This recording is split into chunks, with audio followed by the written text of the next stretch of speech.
good, ladies and gentlemen, and welcome to another edition of the Fundamism podcast. I am your host, Paul J. Long, and I am excited, as always, to be with you today. Thank you very much for giving us the opportunity and tuning in to learn more about the fundamentals of a fun and optimistic lifestyle. We are brought to you, as always, by our sponsor, Charlie Hustle. Learn more at charliehustle.com. They're doing amazing things, not just in the Kansas City community, but I am certain that if you're in the Midwest, you could find something on the Charlie Hustle website that speaks to your love and emotions. Speaking of love and emotions, our guest today has been an advocate of Kansas City, an advocate of women's empowerment, somebody that I find truly interesting and can't wait to learn more about. She is the master of grit, grace, and getting things done. She is Miss Joni Wickham. How are you today, Joni? What's good? Hi. What is good? What's good is my whole family is healthy and happy and under one roof. And we are just trying to make the best out of the situation that we're all dealing with now. And so that's pretty good. Yes, absolutely. Likewise, we are in the same boat. Of course, you're referencing quarantine life. Here we are. Some businesses are starting to open up this week, of course, but we are, as a family unit, all under one roof, healthy and happy, just as you stated. So, Joni, as we get into this thing, the first question that we ask every single guest is, what do you do for fun, ma'am? So let's see. These days, life is a little more slow than what I'm used to. I just finished writing my first book. And so now that I actually have more time on my hands, I'm not writing a book, I'm going to read some of the books that I've been wanting to read for, 8-9 years. Yes. So I'm going to do that. And then also I have 2 dogs that my whole family just loves. And we have been going on many walks to get out of the house and to have some sanity and to stay active. So that's another thing that I do for fun. I love it. I love that that those things are so readily accessible in your mind, because believe it or not, I ask a lot of people that question. A lot of folks struggle coming up with 1, 2. You came up with 3 or 4 right off the bat. So kudos to you. Speaking of reading, in the book, I really want to get into this, because if the title doesn't captivate you, I don't know what will in life. What's 1 or 2 of the books on your to-do list or to-read list that you're really excited about? So there's a book that Doris Kearns Goodwin wrote, and it's all about leadership. And she looks at different presidents through time and how they led differently. So you probably won't be surprised knowing my background that that's one of them that I really want to read. And then there's a book that former Philadelphia Mayor Michael Nutter wrote, and it's called Mayor. Again, probably not too surprising. Man, this is showing me how predictable I am. So I want to read that book too. Awesome. Well, so you've kind of let the cat out of the bag a little bit. I know you're a dog person, so forgive me. But nevertheless, you have spent a lot of your career in politics. We may have crossed paths multiple times before, which we'll talk about here in a brief moment. But you did just wrap up your first book. I went to your website and saw that pre-orders are now available. What is the title of said book? Because it is amazing. Thank you. The title is The Thin Line Between Cupcake and Bitch. Something I know a little bit about, just a little. It's been really fun to finish writing that book with that title while I've been quarantined with my family for 7 weeks. Yes. My husband will probably tell you which side of the line I've been on more often. Well, hopefully everybody celebrated you as in all of your deserving fashion on Mother's Day yesterday. But ultimately, this book concept, how did it come about? What does a thin line between cupcake and bitch even mean? So this is a book that I have wanted to write for a long time. I started out working in politics when I was 19 years old in North Carolina. And being a young woman, petite with a Southern accent, I have experienced some things that I really wanted to write about to help other women prepare and think through how they would deal with those situations. And also, I wanted to make sure I wrote a book that certainly wasn't offensive to men, but made them think about how they can play a role in dismantling gender bias as well. So the book tells a little bit about my personal journey, and then goes into some leadership lessons that both men and women can use. Yes. So I am fascinated, first of all, by the topic of leadership, but obviously to extend that point, to learn a different perspective and to really feed or identify the ignorance that I or other men have, because it's kind of like, you know, being a white male. You know, there is a lot of privileges that we take for granted. And until you place yourself in somebody else's shoes or hear other individual stories, you don't really understand how great you have it. So you're 19 years old, bright-eyed and bushy-tailed. You are you found your way into the political landscape, and you write your first speech, from what I understand, and trial by fire, because it was for a U.S. senator, right? Is this accurate statement? Accurate statement. Yeah. So walk us through this experience.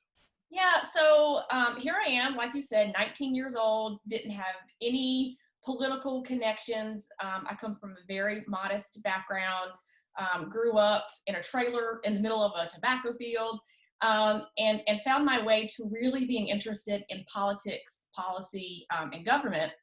And so I wrote this speech for a certain former North Carolina senator who may or may not have had a $400 haircut at But it looked amazing though. It looked so good. It looked so good. And so I wrote this speech, and I had never done anything like that before. Wasn't really sure if it hit the right notes or not. I definitely was experiencing impostor syndrome, which is something that I write about in the book, thinking that I didn't belong there. I didn't know enough to have this job. And the senator called me in his office one day, and I thought, oh, good Lord, I'm going to get fired. This thing was terrible. And he ended up telling me it was actually really good. And we had this interesting conversation where he said that because of who I am, a young woman, petite with a Southern accent, in a very male-dominated field at that point, and still is, that I would often find myself underestimated. And so I had two choices. I could let it make me bitter and mad at the world, or I could figure out how to use it to my advantage. That was the best piece of advice anyone could have given me, I think, at 19 years old. It was really accurate. That's definitely been a dynamic that I've dealt with. And I just decided that being mad at the world and being bitter, it just takes too much energy. And it does this weird thing to your face. It makes you have wrinkles. Like, who wants that, right? So I have just tried really hard to figure out a way to use being underestimated to my advantage. Where did you get that mindset? Because, you know, that's exactly what we at Fundamism are trying to solve for, is understanding that bad crap happens to everybody, right? And if you're looking for it and you're anticipating it, then you're going to find it always. And so realizing that bad stuff happens to everybody, how did you, or how have you in your life identified that you want to be that person that gravitates more towards the things that lift you up? You know, like I said, I just found that being mad and sad and disgruntled, it just takes too much energy. I would much rather be around positive, future thinking, solution oriented people than people who are negative all the time. I was very lucky that my grandparents were very influential in helping to raise me, and just had a really good work ethic and attitude towards life in general. And I think seeing that modeled in front of me certainly helped. Yeah, I don't like being surrounded by people who are negative, and I don't want other people to interact with me and feel that I'm like that. For sure. Well, I don't know a single soul that has met you or interacted with you that would ever say that. And in parallel to that, I would also say that you do very much so, based on who I know, run with folks that have a similar mindset and focus more on what they can control as opposed to what they can't. So I'd love to hear more about imposter syndrome as we progress through this. But talk to us a little bit about your identity in politics, and specifically what drew you to that realm, because that's such a polarizing space right now that I don't hear a lot of people saying, I want to get into that right now. How did you get there? What drew your interest? Yeah, so I think a couple of things. Growing up very poor, my grandparents never really learned to read and write. We definitely navigated uh, poverty, undereducation. I saw a lot of racism in the community that I grew up in. And for whatever reason, I really was able to see how government, elected officials, and public policy could either positively or negatively impact people like my family. And I'll tell you, growing up the way that I did, we didn't have a whole lot of money to like do ballet classes and go to movies and things like that. So I read a lot to my grandparents because they that wasn't a skill that they had at the time. And we did a lot of just like watching the news in the evenings and playing Uno. And so being surrounded, I know, I love Uno. And Go Fish, that was another Yeah, one. of course. Yeah, yeah. So having that experience where that was kind of all I had to do, I watched a lot of the news. I had such a crush on David Brinkley, if you remember that guy. Wow. He was one of my first old men crushes. And just being surrounded by people who had not so great interactions with government institutions and processes really made me want to make a difference. I wanted to be a part of a decision-making process and at the decision-making table to figure out how I could play a part in making sure that government and public policy actually worked for people instead of hurting them. Yes. Well, I'm sure that this will speak directly to your heart based on what I know you stand for. We had a former Kansas City mayor and first female mayor ever of Kansas City, Mayor Kay Barnes, and we were talking about the political landscape and structure. And for folks like me that, Joni, just complete honest perspective here. I'm so ignorant in the political landscape, and I try to educate myself, but it just seems like everybody's so biased, right? And if it doesn't fit their narrative, well, then it's fake news on both sides. And Yep. so as an individual trying to figure out my belief system as it relates to politics and who's really in it to help the people, right? Which is what politics should be all about. It's been difficult for me to identify where to get information from and how to identify not my moral compass, because I know very well where I stand, but who aligns with me and my belief system the most. So that's a very long-winded way of asking you, if today, if when you were getting into politics years and years ago was as it is today, would you still have pursued the career? And how would you, or how do you navigate the space that we're currently in? That's a really good question. I think I probably still would have entered the field. Certainly, my approach and tactics might have been a little different. I'm old enough to remember when the only time an elected official could get their message out in the public sphere is to actually walk down to the Capitol press corps, if you were in the Capitol, and talk to someone face to face. And these days, it's just so different. There's not a lot of personal interaction. I have seen a lot of folks in the media not necessarily dig very deep when they're trying to report on the stories. So it's just a completely different dynamic. I think I still would have gone into the field though, because there's still potential, even as polarized as things are today, there's still potential to help people and to build stronger communities. And I think that's what it's all about. Yes, I agree. Well, our mutual friend, Jen Nussbeck, who is absolutely amazing. She has the kindest and most thoughtful heart of any individual I've met. She is a huge advocate of Kansas City. She She embodies strongly. servant leadership. She truly does. Yes, exactly. And that's exactly what I want to talk to you about, because she's one of those individuals, like you said, that you just gravitate towards, that you want to be around, that lifts you up. And she had mentioned, first of all, she screamed your name from the rooftops, right? And she believes that you are one of the strongest leaders ever, but not just one of the strongest leaders. You were such a vocal advocate of women in leadership and supporting each other. And she told me a quote that you had said recently, something to the extent of, there's a special place in hell for women that don't support other women. And I'm paraphrasing, so hopefully I got that somewhat accurate. But how did you talk to us a little bit about some of the experiences in your career that really shed a light on the need for a strong individual like yourself that could help support other women in leadership? Right. That is a Madeleine Albright quote. Oh, I love that woman. I have such a girl crush on her. Love her. Crushes.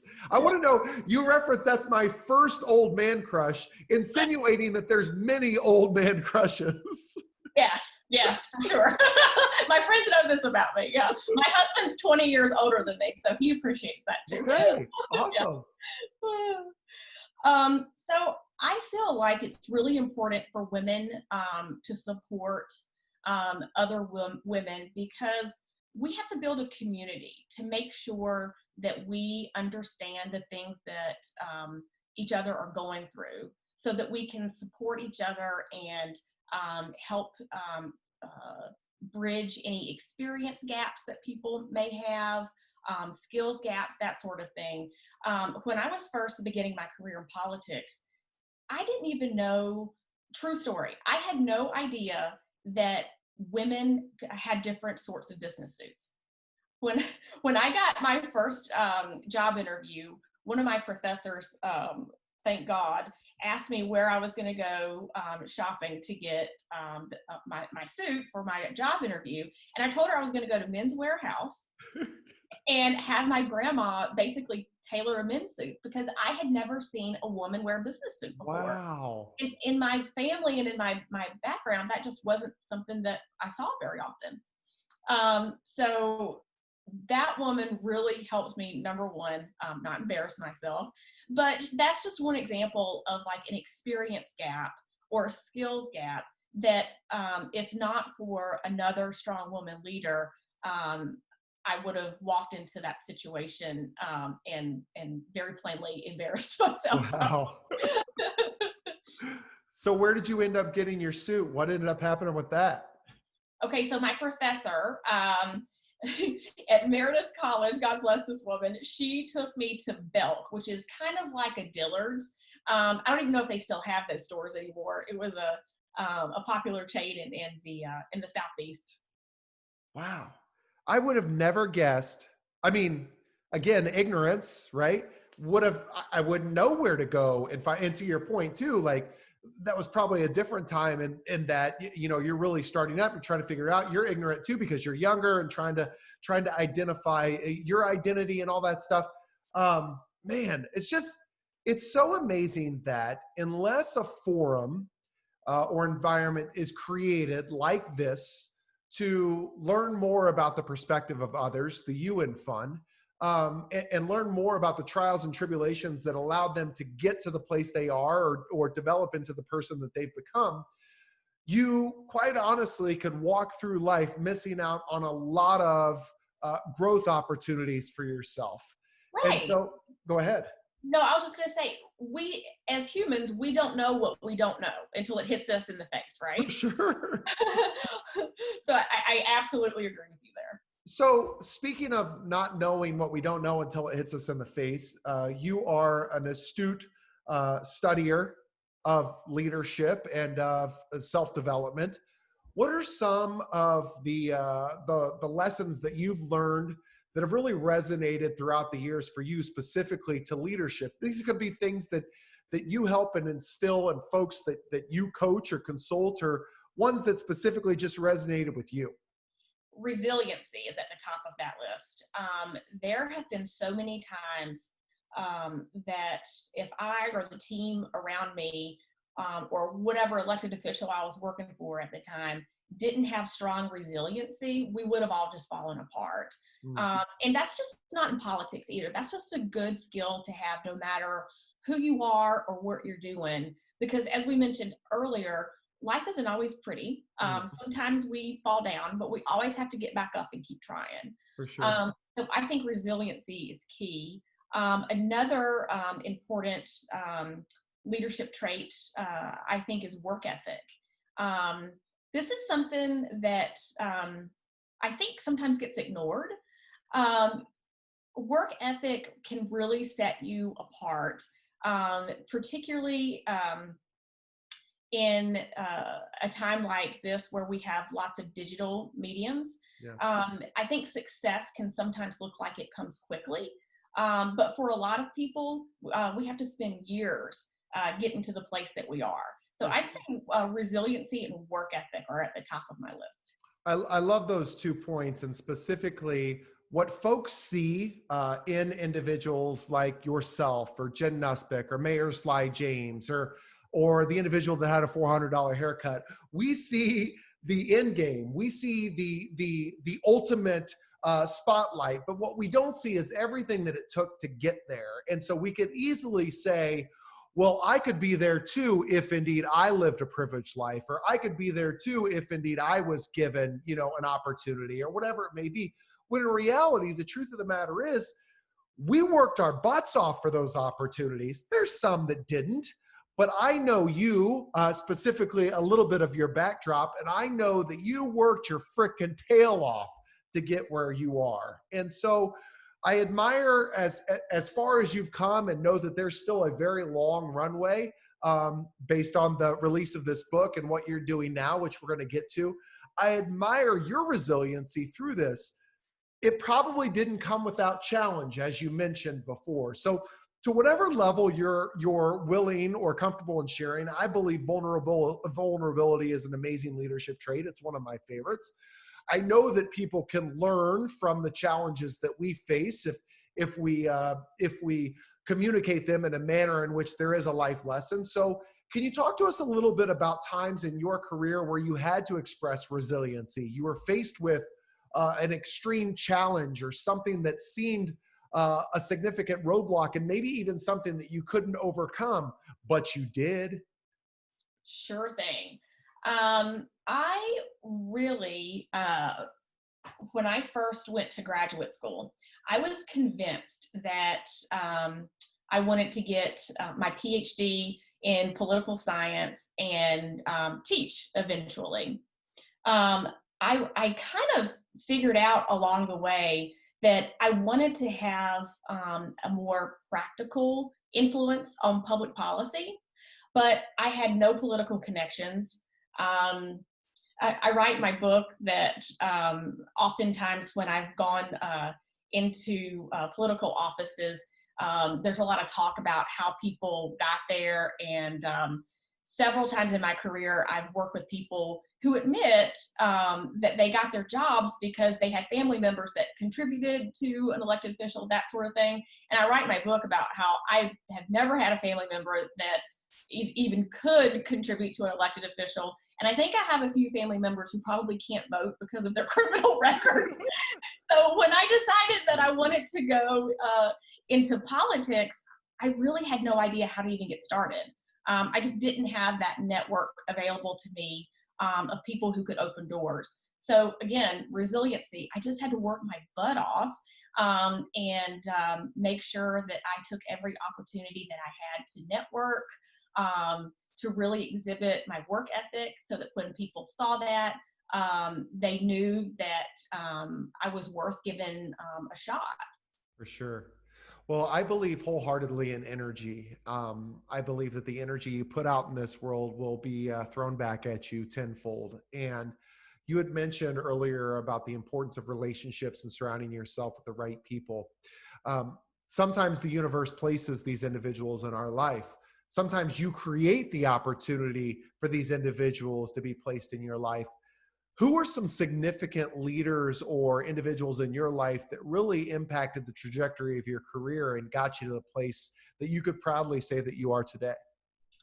I think the two leaders that most impacted my career, one would be former Secretary of State Robin Carnahan. I worked for her at the state capitol. She was the first high-profile woman leader that I worked closely with. And I really learned how to navigate leadership, gender bias, those sorts of things from watching her do it firsthand. Mm. And then obviously former Mayor Sly James. He is my ultimate sponsor and one of my dearest friends for sure. We worked together in the mayor's office until August. And he really showed me how to lead with authenticity, which I think is really important. There's so many leaders who aren't very authentic, and I think that that's eventually exposed. But he really showed me how when you're comfortable with your own skin, confident in the decisions that you're making, and when you have a strong moral compass, that's really the requirements that you need for leadership. And it doesn't mean that you're going to be loved all the time, but that's okay. And so I really learned that from him. For sure. Well, what I love about what you're saying is specifically related to authentic leadership. I hear regularly, whenever talking about folks in the business setting versus the home setting, they'll always say, "Oh, well, that's the work me," or "That's the home me." And I often ask them, "Well, why does it have to be so different?" Now, you and I both know that it's a thin line between cupcake and bitch. So ultimately, we have to figure out how to really showcase our authentic style in all settings. That means that we could be respectful of others while still being our 100% true self. But that's something that I personally in my corporate career always struggled with, because I've always been this energetic, enthusiastic person, and believe it or not, it wasn't always warmly received in every setting. But if I really truly get introspective and reflect back on some of those situations, yes, there were some times where it wasn't warmly received because people weren't ready, or it just wasn't, just the environment wasn't suited for it. But if I really got introspective, I would say that maybe, just maybe, I came in at a 10 instead of coming in at a 2 and bringing up people to a 10, if that makes any sense. I think I've been guilty of that a time or two as well. I mean, I know one speed, Joni, and it's go. Yes. It's that work ethic in me. What can I say? I know. My husband and I sometimes laugh because he says, I know 2 speeds, 100% and asleep. Yes.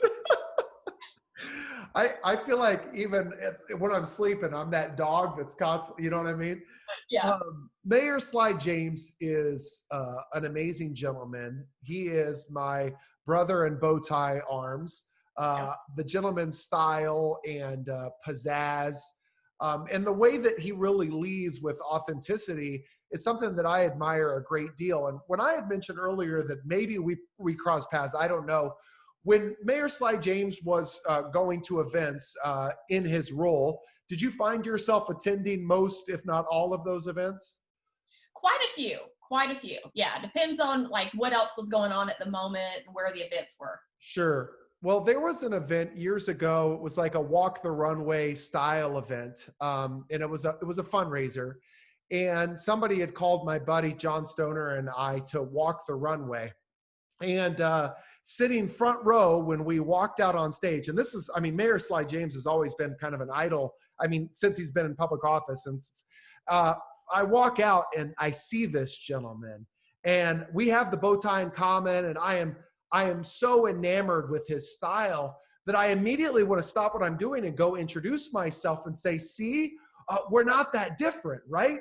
But in that moment, I realized that I wasn't wearing a bow tie. I was wearing a wrestling singlet with a cat profile pic on it. And I realized that now probably wasn't the time. That's awesome. So talk to us a little bit about what you and Mayor Sly James, or former mayor, are doing now, because it seems like you've partnered up and are really bringing strong leadership to the forefront and changing individuals' lives. Well, thank you for that. Yeah, so when we were term limited in August, we launched our consulting firm called Wickham James Strategies and Solutions. I'm the Wickham, he's the James, just in case there was any confusion. Oh, I got it. And we focus our services on strategic communications, public policy work, government relations, some political consulting, and until COVID-19 happened, we were doing some public speaking engagements. He's a very accomplished mediator, so he's doing a ton of those these days. And then we have our books as well. For sure. Lots of irons in the fire. Yes. And I saw all of them on your website, which is beautiful, by the way. Thank you. You mentioned public speaking, and I got the opportunity to see a few of your videos. Writing a speech and delivering a speech, two completely different things. When was the first time you actually gave a speech, and how comfortable are you now in delivering keynotes or communicating to folks in the masses? It probably depends on how you define speech, because I would have to give public testimony at lots of different public hearings at the state capitol, in Congress, that sort of thing. Sure. Really, it's been a recent thing for me to do my speeches about women's leadership, campaigns, that sort of thing. I've really only done those for about a year and a half. Those started to kind of come to the forefront towards the end of our time in office. You might be able to tell I'm a little bit of an extrovert. So I really I don't get nervous with public speaking. I really don't. I get nervous whenever I have to do anything with numbers. Yes. So when math is just not my strong suit. You're like this. I know. I can talk to somebody all day long. I'm cool with that. But you like have me balancing a checkbook, and I'm like in tears almost. But how are you in like structure and details? Do you thrive in there? Oh yeah, I'm very structured in detail. I'm just a little bit anal retentive. Gotcha. I gotcha. Well, so obviously, speaking is a fear of a lot of individuals in life. And so it makes sense that as an extrovert, you don't get as scared as the masses. In addition, one surefire way to kind of ease that fear or feel more comfortable is to be prepared. And thriving in structure and detail, you probably, I'm guessing, really had a structured outline of what that first speech is or was, and then ultimately has led you down this path of success thus far in the public speaking sector. Would you agree?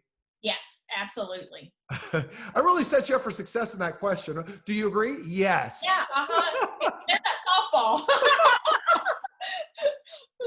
Well, so I want to talk to you a little bit about your process in writing a book, because people talk to me about this all the time.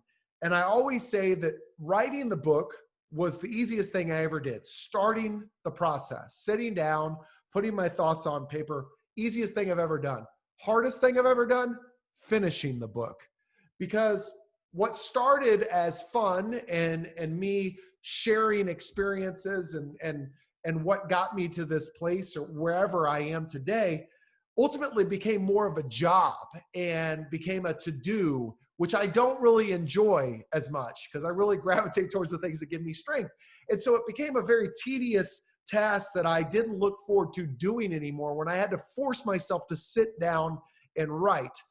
Thankfully, I got it done, and it's been the catalyst to many speeches. But talk to us a little bit about your writing process. What was that like for you?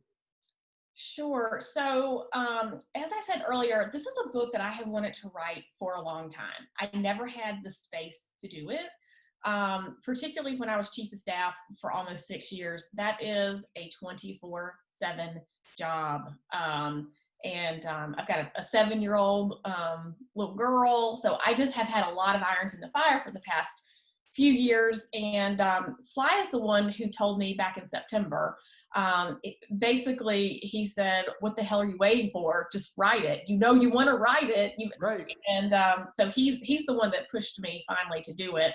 The actual writing of the book was not that difficult. I started writing it at the end of September, beginning of October, I think. And I would wake up early, like 5:30 or 6 o'clock in the morning, to write the book. It seemed to me that it was really difficult for me to write it during the day because I'd get interrupted 50,000 times. So I'd get up early in the morning and write for like 2, sometimes 3 hours before the dogs and my husband and my kid woke up and before my phone started ringing. So that part wasn't really difficult. I'll tell you, the part that I'm finding more difficult is what I'm dealing with right now, which is trying to figure out how to promote the book. Yes. I hate talking about myself. Mm. I hate it. I could talk about leadership, women's empowerment all day long. I don't like talking about myself. Right. Which is probably some imposter syndrome showing up there, you Sure. know, or the fact, and I write about this in my book, little girls are conditioned to not want to talk about themselves, to not be leaders, that sort of thing. So I kind of wonder if some of the way we're conditioned as women and starting out as little girls plays into that too. I know a lot of women who hate to talk about themselves. I know a lot of dudes who talk about themselves ad nauseum. Isn't that interesting? Well, I can certainly relate to what you're talking about because I first started, so I've always been this guy, this extrovert, as you were self-described, and over the top, and people would always ask me how I got that way. And so I kind of fell into this concept of fundamism that was completely made up. And I didn't know what it was, Joni. I didn't know what it looked like. I didn't know if I was a consultant firm. I had no idea what the end game was. I just knew that whatever I was doing was deliberate and it brought me happiness. And if I could find a way to get others to recreate it, then maybe, just maybe, it would bring them more joy and happiness. So I got a website, spent way more money than I needed to be that I didn't have. And I started marketing this fundamism concept. And I would tell people, I don't care if anybody ever remembers my name. Like, I just want people to know that there's something out there that can help you if you're struggling. And I noticed that nothing happened, Joni. Like, it didn't go anywhere. And people would hear the concept and they would say, but what does it look like? What does it mean? And I, like you, only from a different space, from a different perspective, I feel really grimy talking about myself. Yeah, I know exactly what you mean. Yeah. It's disgusting. Like, and as a speaker, I have to market myself. Like, I am what people are buying in this concept, right? And so as such, on social media, I have to post photos of myself in front of a group of people or a video of myself speaking. And it's yucky. Like, I want to be present with the individual that I'm talking to. My point in saying all of this is that when I realized that the only way to get fundamism to the masses was for people to see it modeled and to see what it looked like, and to remove myself from the equation and realize that people needed to see it. They needed to see it and experience it, and then ultimately it might help them. That's when my speaking career the trajectory started to go up. And so my challenge to you, and who the hell am I to present you a challenge? You're not promoting Joni Wickham. You're promoting women's empowerment. You're giving ladies an opportunity to understand the value that they offer in this world, and that they're just as good, if not better, than those damn men that are holding leadership positions right now that are almost burning the country down. So you're very welcome. Take that for what it's worth. I know that you have a lot to offer, and I can't wait to see what the next steps look like. I want to kind of wrap up with some fun. So I know that you did some studying abroad in Russia, Mother Russia. So first of all, if you think back about your life or career, knowing that you've worked with, John Edwards and Mayor Sly James and Washington and all these in North Carolina, and all these folks and individuals and circumstances that are probably, you've experienced more in the last, I would say, 8 years than most people will in a lifetime. What's the most crazy or memorable experience that you could remember through all of it? Oh man. See, Just the one. first one that comes to your mind. Positive, negative, or either? Whatever, wherever you go, sister. I think the most surreal moment that I've had would actually be the hybrid of two moments. There was this one day, it was probably in 2017. I was visiting my grandparents in rural North Carolina. They live in a trailer, and so we were packing up my stuff. They were going to take me to the airport, and I was scheduled to fly to DC to meet Sly at U.S. Conference of Mayors. So here I am in this backyard of this trailer surrounded by this field. And this potbelly pig is like running around, starts jumping on us. This is not a pet. We have no idea where this thing came from. So I'm in my business suit because I have to like get off the airplane in DC, throw my stuff down at the hotel, and then go to the White House to meet Sly for a reception. Men's Warehouse. Got it. I did not go for Men's Warehouse. So we get all my stuff in the car. My grandparents drop me off at Raleigh-Durham International Airport. Hugs and kisses. See you later. Get off the airplane in DC. Dump my stuff at the hotel. Go to the White House. We have a great time at this reception. President Obama's there. Everything's great. Wonderful evening. This juxtaposition of that morning being, at my grandparents' house in the middle of nowhere, having spent the night in a trailer, and then, by evening being at the White House. I get back to my hotel room that evening after this reception at the White House. That damn pig had left mud all over the back of my pants, and I wore it to the White House like that. So that was pretty surreal. I'm sorry, Mr. Obama. I was really nervous to meet you. Oh my God. Oh my goodness. What an amazing story. Well, I want to wrap up with just some fun little rapid fire questions. They have nothing to do with women's empowerment. They have nothing to do with the thin line between cupcakes and bitch. Ultimately, it's just showcasing all the fun that you are. So 5 quick questions. First things that come to your mind, okay? All right. When's the last time you had a gut-busting laughter, and what created it? Probably yesterday, and I laughed because my dog was passing gas so bad it almost made us want to throw up. Looks like our household. Fate of the world depends on you and your pipes. You have to sing a karaoke song. What is it? Vogue.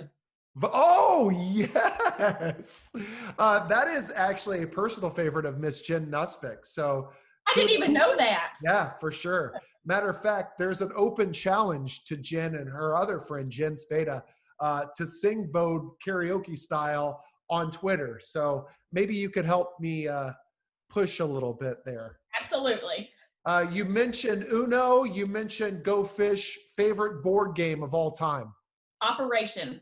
Oh, that's good. Are you solid at it? Or are you good? My daughter just got that for her birthday a couple of weeks ago, and I think I've played it more than she has. Nice.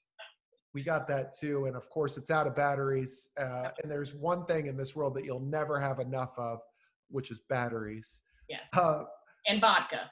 And vodka. Speaking of which, I've been making a tremendous quarantine drink.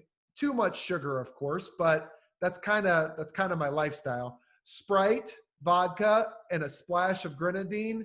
It's just a cherry Sprite with vodka in it, and it is delicious. Sounds refreshing. It is refreshing. Thank you very much. Depending on if the Sprite or 7-Up is on sale is where I go. So 4th question, Coke or Pepsi? Pepsi. Oh, are you all the sugar, or are you a diet gal?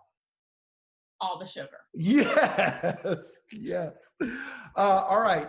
Top 3 favorite movies of all time for the win. This is your final question, then you're off the hook. Okay. Dirty Dancing. Okay. Grease. Yes. Beetlejuice. Wow. You know what? The first thing that comes to mind in all three of those are there are tremendous dance numbers in all of them. Yeah, yeah. And I cannot, of course, think of Beetlejuice without the epic dinner scene where their daylight come and me want to go home, right? Yeah, yeah. Which is the perfect segue to our close, because I'm sure daylight come and you want to go back home, which is outside your office door and upstairs with your beautiful family. So that said, somebody wants to learn more about Joanie Wickham. Where do we go?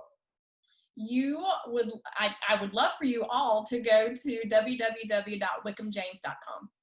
Awesome. And any social media accounts that you'd like us to follow? I know that we got a big book dropping. When's the release date? Probably mid-August. COVID-19 threw some kinks in our production plans, but probably mid-August. Yeah. But we'll have updates on our website, and our social media channels are there as well. Beautiful. Is it self-published, or did you find a publisher?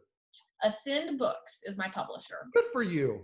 Yeah. Well, I admire you a great deal. I know that we only touched the surface of all the amazing experiences that you've had, not just in politics and your career, but in life in general. It means a lot to me. This is literally the first time that we've ever even talked.